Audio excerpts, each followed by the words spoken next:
So I mentioned Firmin Lebailly in the vines.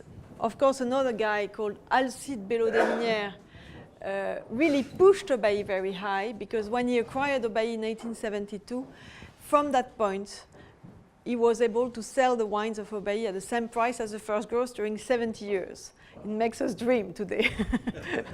But this guy was a character. When he was talking about his wine, he was talking about his nectar. He was very avant-gardist. He was known also as the king of the vigneron, the roi des vignerons. So extremely strong character, but talented. And if you had the opportunity to taste some Aubailly 1900, 1916, 1918, or even before, all these wines. Yes, well, me too. But all these wines are absolutely spectacular, and we owe him that success. So if you probably remember that page coming from a book published in 1903 with the top 8 of Bordeaux at that time, you see Yquem in the middle, Lafite, Latour, Margaux, Aubryon, Ozone, and 2 outsiders, Mouton Rothschild and Aubailly, being a cru exceptionnel. So that was the positioning of Aubailly a century ago. When Bob Wilmers arrived, he said, "What do you want to do?" And I said, "I want to go back to the quality of the wines at that time," and which was a big challenge, because my family did wonderful wines. So we had a big challenge in front of us, and it's not finished. We are still working every year to improve what we can, but our original idea was that, to go back there. So I go very fast, but at that time already, all the owners of Aubailly were precursors, were avant-gardists. They were inventing machines. They were doing a brevet. How do you say brevet? Patent. Yes. This guy created the first wine magazine, Le Nophile. They created a machine called Le Pastor. I was yesterday having a conference with a brain specialist and another American brain specialist from Columbia. And at the Institut Pasteur, they asked me this picture because the owner of Aubailly created this machine to pasteurize the wine. So if you're tasting 1918, Aubailly was pasteurized.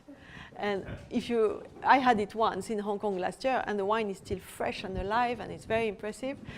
So it's due to this machine. So you see, at every time, I think a classified growth has duty to push itself over the limit and to see ahead of time. So my family, as you mentioned, bought Aubailly in 55. My great-grandfather first ran it until 79, and then my grandfather made beautiful wine as well, until Bob Wilmers bought it in 98. He unfortunately passed away in December. That's a very big loss. Fortunately that's my family, but fortunately for us, Chris, his son, is taking over. The whole family is staying on board, because Mrs. Wilmers, who is joining us for dinner tonight, will also continue to come with her children. So there is a second generation who is ready and dedicated to continue Bob's work. So we're in good hands for the future. So the terroir, you just saw it. We're not going to go any further. One thing I didn't mention outside is that we have planted 10,000 vines per hectare, which is also very rare in this appellation. Not many chateaux have this density of plantation in the Grave. That's the one of the Grand Cru in the Médoc, but it's not everywhere here. So that's the plantation of Aubailly. C'est a majority of Cabernet Sauvignon, 1/3 of Merlot, Cabernet Franc, Petit Verdot, and 4 hectares of these 6 grape varieties that you saw. Traditional method, everything is done by hand. You understood that from the day after the harvest until the last day of the harvest. Most of our team work outside. In the cellar, we have 1 or 2 persons working, but the essential of our team is working outside, and everything is done by hand, of course. So I think we should start, if you can start pouring the 2 first wines, because I think the presentation will be more interesting if we talk about every vintage and let you know all the changes we've been doing within the last 20 years. you'll have 8 vintages during the masterclass and another 4 wines during the dinner. You have, so I think you'll have a good vision of what we are doing at Obéi. And we decided to start the tasting here with the oldest vintages. So every time we chose with Gabriel a pair, which makes sense. So check under your glass, you have the vintages, so if you don't know where you are. So we will start with 2002 and 2003. I think we can speak about some improvements we did since we are trying to work at Obéi. I joined the team in 2002, so that was my first vintage. And 03 is a very exotic wine for Bordeaux. Maybe you heard about the canicule, the very hot weather we had in 03. So they are both very opposite climate styles. That's why we like to show this pair. One of the big changes that we did in between 2000 and 2004 was a soil study. We did a big digging big holes everywhere in the vineyard to understand the subsoil and the soil to fit perfectly by different rootstock and grape variety on each place. And as Véronique told you, Obéi is planted with a very high density. It's 10,000 plants per hectare, means 1 meter by 1. And in a general way, the canopy is managed at a very low level because it's very close. And one of the things we had to do was to change all the posts and all the wires over the 79 acres to increase the canopy management, to have more leaves, more efficient photosynthesis, to make more concentrated wines, concentrated in tannins, in color, and also in sugar, without trying to concentrate during the winemaking process. The idea was to have much concentrated grapes, much richer grapes, to do less for the winemaking process. And this big change, it was a really huge job to do, but as you have seen, we have high density vines, but they are trimmed at 1 meter 35 centimeters. That makes a very high or very big surface foliar, leaf surface. And it was one of the big changes. Another thing we've been improving in the recent years in the vineyard, because all the details you can improve in the vineyard is really the key thing. It's the pruning. When Gabriel arrived, Denis Dubourdieu was with us and he said, let's check again completely the pruning. It seems easy, but when you go in the vineyard with a professor and with a new man on the estate, and you have guys who have been pruning since 20, 25, 30 years in your vineyard, they look at you like, they are not going to teach us how we prune, you know? So every little change is something you have to do with lots of talent in order to do it in the right way. And more recently than that, Denis Dubourdieu sent us some Italian specialists for the pruning. So of course in Bordeaux, we look at them like, what? Italy is going to teach us how to prune. And in fact, it was a huge improvement. And maybe Gabriel, you can show, I think we have it here. The guys simply arrived and they cut into two a vine, and they showed us that everything we do in Bordeaux is wrong. So we were ready to listen. And they showed us that the way we prune, the sap can't circulate properly anymore, and we have lots of dead wood.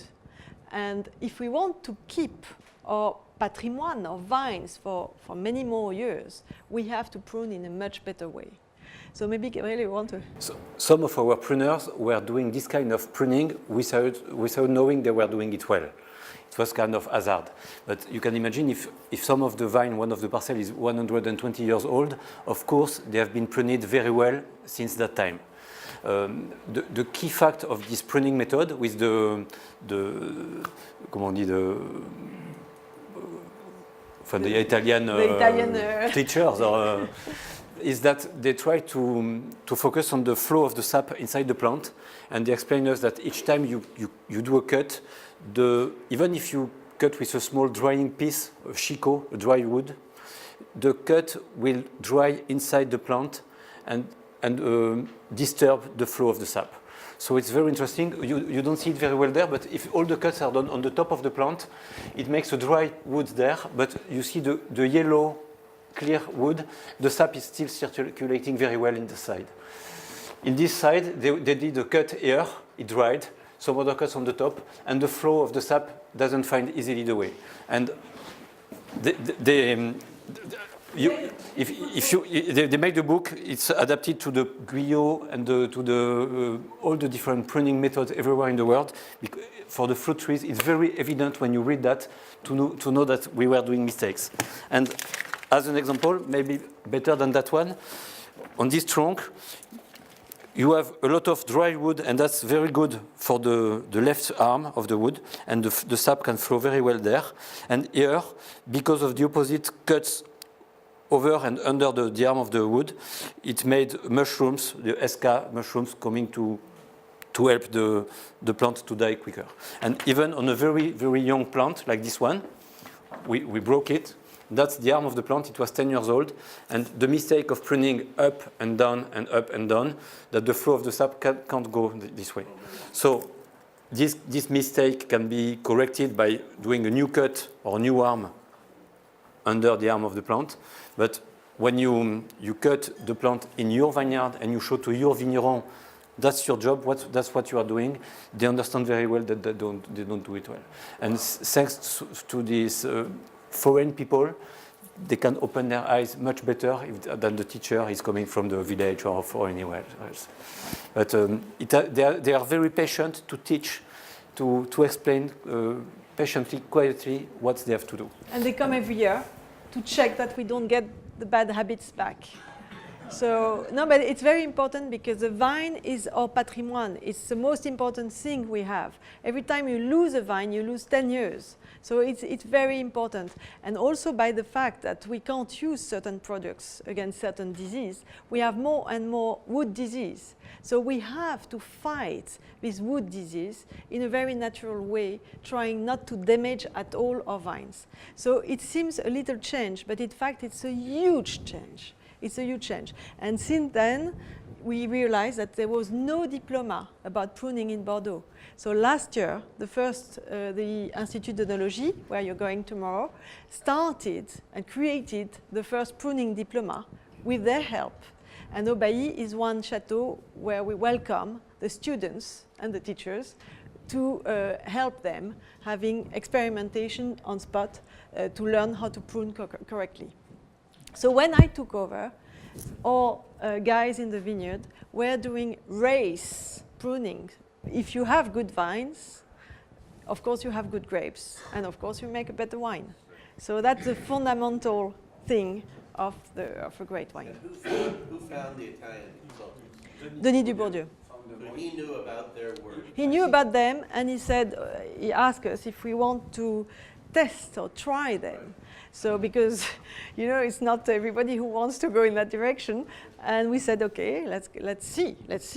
And we were absolutely fascinated by their way of looking at things and the way their approach with the team and everything. And we are working with them since how many years? 7 years from now. 7 years. And we actually also in this process of keeping alive our very old patrimoine of all vines, we are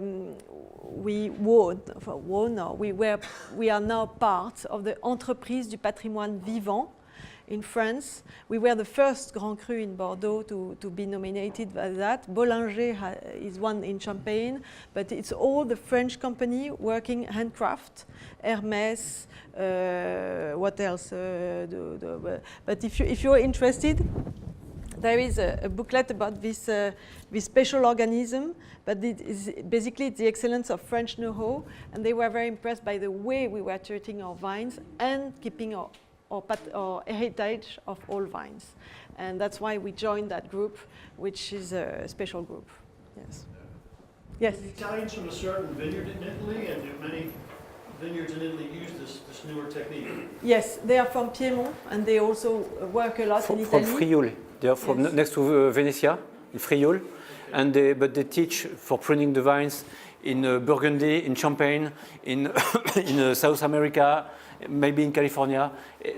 you can do a Guyot or a Cordon or Gobelet. It can, the philosophy of the respect of the flow of the sap is evident when you understand it. Gabriel said it's a very educational pair, 2002 being a very late vintage, 2003 being a very early vintage. You can recognize them blind because of thanks to their acidity level. 2002 having a higher acidity level, 2003 a lower acidity level. What we are proud of two things. The first thing is that in 2002, the summer was kind of gray, but we had no water. We had a little lake on the estate, it was completely dry. And in 2002 we managed to get very small berries, and thanks to that we have a wonderful concentration. And what we are proud of is that in a late vintage like 2002, we have no greenness. Everything is very ripe. The Cabernet are super ripe, and that's one of the specificities of Aubailly, is to be able to harvest extremely late and at the right time to have no pyrazine taste. And on the other side, in the 2003 vintage, where we were a month ahead of time, we started to harvest in September 3rd, and we finished by September 27, and there we managed to keep a certain freshness, just because we made a few decisions, like keeping the whole leafage, for example, in this summer, and we managed to keep the freshness, which is the hallmark of Bordeaux. So this pair is interesting for you to compare, being very opposite. Both sides, you could have expected something different. For a late cold vintage like 2002, you can expect some greenness. For a very warm or excessive vintage like 2003, you can expect some jammy wine. And it's not, none of them are like that. Both are very fruity and very balanced. And I think it's one of the secrets of the terroir of Aubailly. We could expect to pick ripe grapes until mid-October. That happened in 2002. And we had the freshness and the balance in 2003 without suffering from the drought stress, so the hydric stress. So it's the magic terroir of Aubailly can permit to have these different wines, different styles in terms of acidity and balance, but both have the elegance and the fruitiness that you can usually find in the wines. But in terms of acidity, I think these two wines are the two extreme among all the wines you will see later during this tasting. Very acidic for the 2002 and very low in acid for the 2003. These are the two extremes. Point out was visually looking at these wines, the 2003 looks older visually than the 2002. The acidity gives a blue style to the components, to the anthocyanins. And when it's lower in acidity, the anthocyanins are more brown. So during the aging process, the 2002 will stay more acidic and will age softer or with a longer time. And 2003 will seem older than it is, sometimes by the color, just due to the low acid content. How long will your 03 last? I'm not too worried. Great vintage of Aubailly lasts a century. Less great vintage lasts 50 years, no problem. So. But a lot of 03 are completely dead now for most of the wines because they were not balanced. They had really a lack of acidity. By chance, we don't deleave completely the vines, we don't expose the grapes to the sun, and we had a kind of good balance. We had a big surprise, and most of the winemakers in 03 had the temptation to acidify, to add acid to the grapes for fermenting, and we didn't do. We said that's the signature of the vintage, it will be like that. And finally, by the moment we've set the grapes into the vat and the end of the fermentation, the acid content increased, and we didn't really understand why. And finally, when we had to think about that case, during the summer, in August, some of the non-ripe grapes dried, and they dried with their skins and the very, very concentrated acid content. And these unripe grapes or dried grapes, macerating with the ripe wines, have released their acid content. So the acidity increased during the fermentation just by macerating all these very small mommy with the normal grapes. But Again, the 03. yes, and we didn't expect that, but some of the people who decided to acidify their wines had the same natural process, and finally the wines were too acidic at the end, or not balanced, or metallic taste. So the nature does better or miracle. I don't know how it can save a lot of things. During many years, we have more and more tools to understand the soil. At first, you just look on the soil, on the surface. You have different weeds. You have stones or clay or sandy soil, and you dig to know what's behind. But you can't dig everywhere, so you do a lot of holes, maybe 200 holes everywhere on the 30 hectares. You don't know everywhere. That's perfectly. Another tool that we can use since 10 years now, we do that twice a year, is flying with a plane and taking a picture. It's a NDVI picture. That means it's taking a normal color picture and infrared picture, crossing the two data. When it's colored in blue like that, it's a very efficient photosynthesis, very dark green for the vines. And when it's clear or like that, it's very young vines or very poor vines. So by understanding the power, the vigor of the vines, we have an idea of what can be under there. And the next step is to go with this kind of machine. We send an electric signal in the soil. It's going to see if there is humidity, if it's wet or not. When it's sandy or it's clay, it has a different result.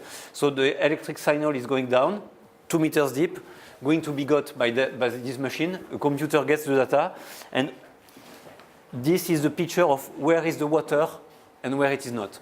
So all the old vines have more, the blue is the water inside the soil, and as I told you, we have more clay in this area.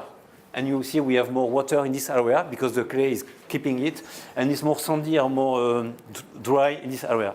And these parcels are very sensitive to the hydric stress, and we can see it very well. That's where we've planted the Petit Verdot recently, because it's a warm and dry place. So the combination of the previous picture and this one can permit to say, I'm going to dig a hole here to understand what's happening there, and another one here, and to understand very well. And the next slide, and so that's the map of the kind of soil you can find in Aubailly. The chateau is located here, the testing room where we are is here, and we've just been there to see the old vines. And the different type of soil, you see it's always grave, argileuse, or grave is gravels, is stones. Grave, argileuse, deep gravels, grave over clay and sand, gravier, smaller gravels. Lentille argileuse is just a spot with clay, this kind of places there. And so most of the vineyard of Aubailly is gravels, sand and gravels, and some of the places have more clay than the others. And the best historical places, all this side of the chateau, is very rich in clay. The expert who did this map said that the amount of clay that they have in the gravels in Petrus is the same amount as we have here. So it's a very exceptional terroir. On all the Grave and Pessac-Lognan area, everybody has Grave, but the exception for Aubailly is to have this big amount of clay inside the gravels. It's 20% of clay, and it's a lot. That's why it never suffers from the dryness. It's eliminating the rain when it's excessive. If it should be very sandy, the rain could go deep very quickly to the roots. That's why 2002 and 2003, which were not part of the exceptional vintage, Aubailly is known to perform a bit better than others in non-exceptional vintage, just because we have this incredible terroir which allow us a certain consistency, whatever the vintage is. So. But to draw exactly the limits there, all these limits, the two previous tools we've seen, the radar picture by plane and the electric signal with the tractor can help to know exactly what's happening on the subsoil. And we have 3 slides, 0 to 50 centimeters, 50 centimeters to 1 meter deep, and 1 to 2 meters deep. But our roots doesn't go much deeper than that because they find the clay and the water there, so they can rest there. It's not a 10 meters long roots that we can expect. When you do identify the hydric stress on the other side of the vineyard, what do you do? Because you can't irrigate. How do you deal with hydric stress? This area we have a small pond here and here. So this area is growing very fast during the spring because the water is next to the roots, but the roots didn't expand inside the water table. So the roots are 1 meter deep and stop. And so during the spring, they are growing very fast with big leaves.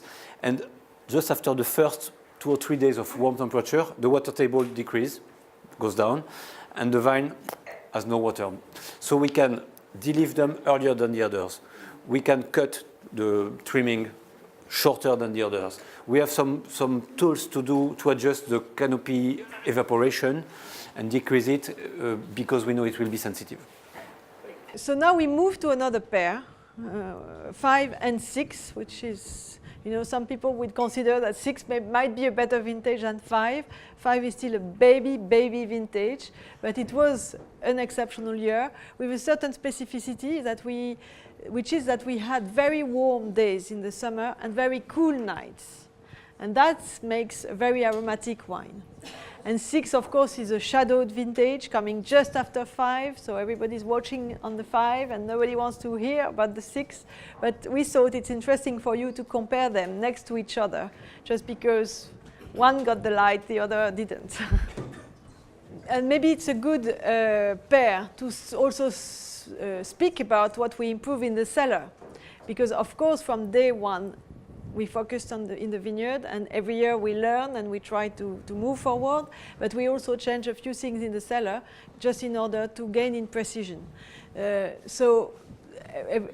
What we did in 2002, when we fixed the cellar, we multiplied by 4 the number of small vats in order to make a vinification parcellaire much more precise.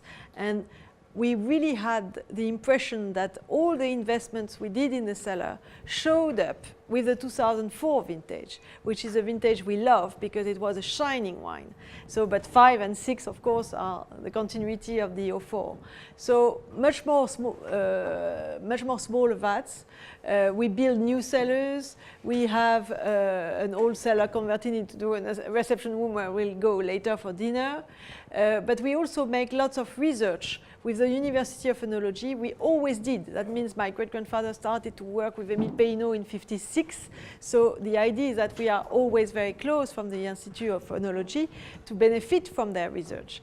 And Axel Marshall, who you'll meet tomorrow, a very talented young man, spiritual son of Denis Dubourdieu, also ran research here on first the non-sugar, sugar taste of the non-sugar components. He was looking for the sweetness without sugar, the origin of the sweetness in the wine, when the wine is not sweet, when there is no sugar left. And so at the beginning of his research, he was looking at the residue of the yeast during the steering of the yeast, the élevage, the residue of the seeds. The peps can have a kind of oil seeds that can give a sweetness, but it's not from there. And one of the sweet components he found was from the oak, from the barrels. And he found in his research that one of the variety of the oak that we were using, the oak Cécile, has much more QTT, one of the sweet components, much more QTT than the chêne pédonculé. Chêne Cécile and the chêne pédonculé is just oak, the Cécile oak or the pédonculé oak. The difference is just that the leaf is linked to the branch with a stem or not. The chêne Cécile has no stem, and the chêne pédonculé has a small stem between the leaf and the branch. And in fact, this QTT, Quercus triterpenoside component, is very sweet, and you have 100 more times QTT in the oak Cécile than in the oak pédonculé. That's one of the results of the research. I think it's written that more methyl octalactone with the coconut aroma. We are not looking for that. The methyl octalactone is mainly in the white American oak. That's very used in Rioja or in north of Spain. And in the French oak, it's mainly the vanilla taste than the coconut taste. And we focus on much more on the sweetness given by the oak than on the aroma given by the oak. So that's part of the improvement. That means to work more closely with the barrel producer. So we have 7 different barrel producers that we put into competition every single year in order to really get the best wood we want. It's exactly as if you have a beautiful woman and she has an ugly dress. You want the beautiful woman with a beautiful dress. So that's basically, it's what we try to do for Bailly, is to find the right dress to match the wine. I mean, I've seen a lot of oak and talked about a lot of oak. This is the first time that anyone has distinguished Cécile oak from Enduncula oak. These are 2 varieties both in France. Yes, during many years we were speaking between the chêne du Limousin, Massif Central, center of France, and the chêne de l'Allier, much more next to Nevers and around Paris or Champagne. And chêne du Limousin was mainly a big grain, fast-growing oak, and used mainly for the cognac and Armagnac and brandy. And the chêne with the fine grain from the Nevers and from the Allier and Tronchet and Jupille had a very fine grain. So for the coopers, when they had to choose a kind of oak or another, they were choosing by the grain.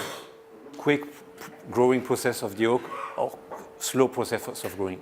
And in fact, these two varieties, the oak pédonculé is mainly planted next to the Limousin area, and the Cécile oak is mainly planted next to Nevers. The difficulty is that in the border between the Limousin and the Allier, you don't have the stop of the pédonculé and the beginning of the Cécile. On the borders of the forest, on the middle of the forest, you have some mixed varieties. One tree can be 80% Cécile and 20% pédonculé, kind of, yes, it's not a pure. So now with the DNA analysis of the oak, they know what it is.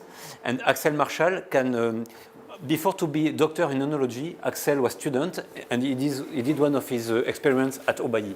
So we had the chance to have one or two barrels marked with a T, another with a S, and we had the chance to taste that. One of them was very sweet, the other one was very bitter. And I just speak about the sweetness of the oak, but the pédonculé oak also have another component called the laiorésinol, like resinic component, that is very, very bitter. And the Cécile doesn't have this component. So after making the wine, and very recently, we took the wine from 3 barrels of each of our 6 coopers. Axel Marshall brought this wine to university to check the amount of QTT, sweetness, or laiorésinol, bitter taste. And he said, this barrel is made with 80% Cécile and 20% pédonculé. This barrel is pure Cécile. This one is mainly pédonculé. So we had the chance to taste with all of our coopers and to give them an information that they can't get because you can't pay for this analysis. It's too recent and too modern to know that. And to adjust the way we buy the barrels every year, we were asking for fine grain, and now we ask for Cécile oak. And it's a big change for the... I'm not going to tell anybody. We really search. Aubailly is making very strong and tannic wines, and we don't expect the tannins from the oak. We just expect from the sweetness and no bitterness. Last month we were in the forest of Fontainebleau with Gabriel, checking actually some trees with one of our barrel producers, and it's really something I recommend you to do in one of your trips in France. Go to Paris, go with a specialist in the forest of Fontainebleau. It's absolutely fascinating. Thousands of hectares of incredible trees which exist since many, many years, and you have to get to understand what is it's a beautiful work actually. How recent and when is it filtering through the production? It's I think we had the test with Axel 7 or 8 years ago. He was doctor 5 years ago, and he published his results. And from that time, we were able to ask to our coopers that we wanted the Cécile. So 5 years ago, we already started to do the tests. So you got to understand that everything is made at Aubailly in a very traditional way, but still Gabriel is a man and he loves his toys. So, so we also are very on to technology, a new technology. And Gabriel had a few new toys in the last years. One is called the Cube, which is a very more gentle and precise distammer. And basically, what comes out of the distammer is caviar grain. So it looks absolutely beautiful, and it's a fascinating machine that we have since which year was that? We had the prototype of the Cube in 2011. These trees are 300 years old, so you can see how slow they can grow. They have a very fine grain, and even the color of it's between yellow and pink. It's not really brown, and depending on the terroir, the kind of soil they are growing, the sandy soil or the clay or the poor soil doesn't make the same taste. We keep moving on the next pair, which will be 2009 and 2010, of course, a very famous pair. And while Dana, Benedict, and Pierre are serving you, maybe just a few words about the world of tomorrow. Because if we try to improve in the last 20 years, of course, our eyes are already focused on what's next. And I've been recently introduced in the Académie Internationale du Vin. You can actually download my presentation in French in the website. But we were talking about the world of tomorrow. So I'm going very fast, but I think basically the concept is that we consider that since 20 years, the world of wine in terms of production, distribution, and wine tourism changed in an incredible way. And it's fascinating, but it's just the beginning, and we think that the changes will be even bigger and faster in the coming years. So our eyes are open, and we try to understand where we have to move in order to be always ahead of everything. Of course, adjustment to climate change, I'm not going to talk about that because I think it's something you should discuss tomorrow at the ISVV. They have an amazing plot of 52 grape varieties coming from everywhere but Bordeaux that they have been checking since few years in order to see what will be the grape variety of Bordeaux tomorrow. So if you look just at the harvest date in Bordeaux since 1960, the change is that we are harvesting much earlier than in the past. That brings me to the next page, which is actually that in order to be ready for the world of tomorrow, you are the first one who we announced that we are going to start a huge program at Aubailly of 3-4 years of big construction with an amazing cellar arriving. So another new toy for Gabriel. But everything we are thinking since 2.5 years, we've been sitting down with Gabriel and thinking of the Aubailly of tomorrow. So the project is now ready to start. In 2 weeks' time, it will be a big mess behind for 18 months, and all the buildings here will also be rethought in order to be ready for the next generation to come.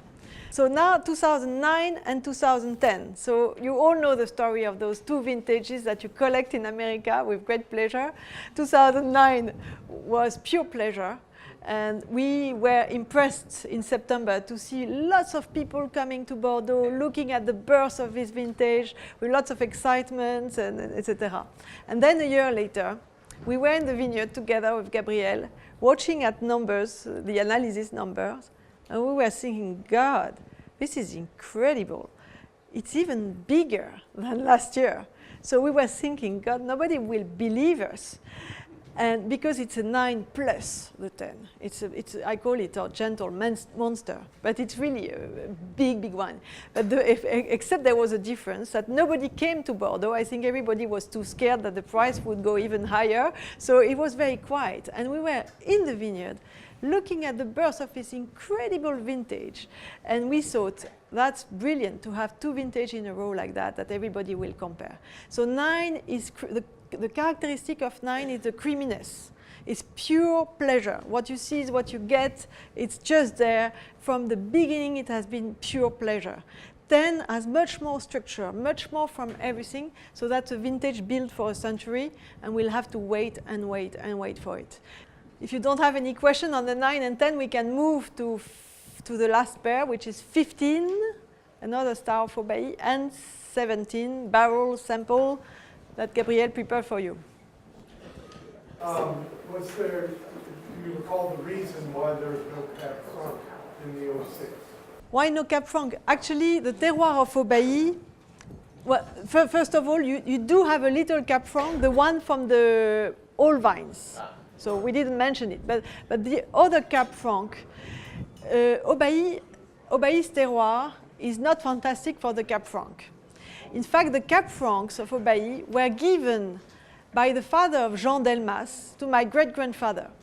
And every year we are like, do we put the Cab Franc in the Grand Vin or not? Every year is a discussion. You know, it brings some finesse, some elegance, but it's not easy to succeed Cab Franc at Aubailly every vintage. So in fact, Jean Delmas joined us in 2004 to give us some advice. And after a few years, we said, watching together the evolution of the Cap Franc, he gave his blessing to get rid of the Cap Franc. So we still have a bit of Cap Franc, but we replanted some Petit Verdot and some Cabernet Sauvignon instead of the Cap Franc, which were never fascinating at Aubailly. Very elegant, very fine, but nothing exceptional. So that's why you didn't have any Cap Franc. You didn't have Cap Franc in every vintage at Aubailly. The Cabernet Franc, they don't show the same taste on the right bank and on the left bank. Next to Saint-Émilion and Pomerol, the Cabernet Franc have a deep color and a very intense violet aroma, and it's very interesting. And most of the left bank chateaux from the Médoc, Pauillac, Saint-Estèphe, and even in Margaux or Pessac-Lognan, we are complaining about the lack of density of the Cabernet Franc. They are very elegant, they are very raffinés, but in the great vintages it can help for the finesse, and in the off vintages it's a little bit liquid and it doesn't help. So that's why we don't hesitate to put Cabernet Franc on the 9 or on the 10 because they can get them without being diluted. And in the 6, they were just balanced, and we thought that the Cabernet Franc didn't help for the blend, and we prefer to have an easy second wine with the base with the Cabernet Franc and to disrupt them there. So you don't find too much Cabernet Franc on the 14, on the 13, on the 6, just for this reason. Aubailly, the Grand Vin is 50 to 55% of the crop. Lapard is the second wine, is 30% of the total crop, and the Pessac-Lognan is the 20% left. That means the very young vines, the press wine, it's a kind of easy blend. And apart to that, there is Château Le Pape, which is a neighbor estate that Aubailly bought in 2012. And Château Le Pape is 9 hectares, planted mainly in Merlot. It's 80% Merlot, very different style. Yes, and Le Pape is actually lots of similarities with Aubailly. On a hillock, red wine only, no white, all vines, but one major difference, which is that it's mostly Merlot, Aubailly being mostly Cabernet. We did lots of renovation in the vineyards, starting to plow the soils as we do at Aubailly, and we had one question about our philosophy regarding organic and biodynamic and everything earlier, and you have to understand that at Aubailly, most of the work has always been done. That means we never ever used any weed killers. So we are plowing the soil like in the past, and that's probably what 60–70% of the work done in the field has always been organic at Aubailly. And that's what we applied directly to Le Pape when we bought in January 2012. We immediately started to work that way. So during 3 or 4 years, we had very low yields in order to have the rooting system regenerating itself. But that's a beautiful estate, you should watch it. Since 2014, 2015, we have the first results, it's very impressive. And we also fixed the chateau and opened a bed and breakfast there, a guest house, which just won in November the Golden Award for the best location to stay in Bordeaux. So you are welcome to visit it when you want. The 2017, the color is beautifully scarlet. When you taste the 2017, how does one assess how it will be like and what it will be like in 10 years? This tastes surprisingly good for something so recent, but what do you look for to assess its longer term success? It has to be rich, structured, balanced. If the wine has a kind of unripe greenness, it won't ripe in the barrels or in the bottle. It will stay like that. So it has to be ripe. If it's jammy or overripe, it will be over-aged too quicker. So in terms of balance, it's this kind of crispy fruitiness, tannic rich structure. At the time we taste them, or most of the professionals are coming in April to taste the Emprimer wine. They just remember what they tasted the previous years and how it has to be. And it's much more by comparison and by knowing what we tasted before that we can say that it will age well or not. And if it's good level in terms of balance, alcohol, bitterness from the tannins, freshness from the acidity, purity of the aroma, all these components are making a great wine or not. So, in that vein, is there a memory of a past vintage that 2017 reminds you of? No, no, because 17 is a multiple vintage. The first thing is that when we got the frost, we were thinking, 91. And it's not the frost of 91, it's a different frost. So we actually, what we lost was completely lost. We didn't have the second debudding. And in 91, we declassified everything. So what we have to consider with the 17 is that what was not frozen was everything which was on the hillock. And that's the historical plot of Aubailly. So this vintage is even more interesting for you, just because it comes from the non-frozen plot on the bottom part, but on the historical plot. So this is the first thing. The second thing is that when you think of 17, extreme vintage with very cold winter, then super warm spring in March, April. We were having dinner outside in March, and I was concerned because I was thinking, God, this is not right. And 27, 28, 29 of April, we got the frost. And then we got a drought, except the 3 last days of June, which was a deluge, which saved the vintage just because we had enough water in the soil, and then nothing during the next 2 months. And then a wonderful after season. So 17 is really incredible. It's an early vintage, super warm, super dry, with frost in between. We never had that. I think it could have made a 61 again, except the only difference was that we had some rain at the beginning of September that didn't concentrate as much as the 61. But in 61, the frost happened end of May, 28th of May, at the flowering moment, and it just broke some of the flowers and preserved the top of the historical places. And when Véronique is saying that we had frost in 2017, we lost 10 hectares completely frozen, and we made an exceptional wine, that's what you have in your glass, on the 20 other hectares. And this natural selection, selecting only the non-sensitive vines to the frost or the warmer places of the vineyard, did the selection. And this selection already happened in 61 before. So we are not saying 17 is 61, and 17 will have. No, but the second wine in 17, even the second wine is made in the historical best places of the vineyard, because the frozen area didn't make wine, and they are only the third wine. They are not interesting. It's not 61 because 61 was not that warm. So it's a vintage on its own. But the big problem 17 will have is that it comes after 15 and 16. And you have 15 in your glass, and 15 is a bomb. It's you know, a piece of charm, of elegance. Aubailly is about silkiness, about very elegant tannins, and you have exactly what we want to do every single vintage, you know. So it will be difficult to exist for 17 after these two amazing vintages that are 15 and 16. And maybe as a conclusion on the 15, I told you about our dream 20 years ago to reach a certain level of quality, and you saw that star with the top 8 of Bordeaux. And in 15, when we were taking all the rankings from the 20 most influential journalists, Parker not being there anymore, we actually got number 5 on the left bank. So that's a nice way of saying, well, we are.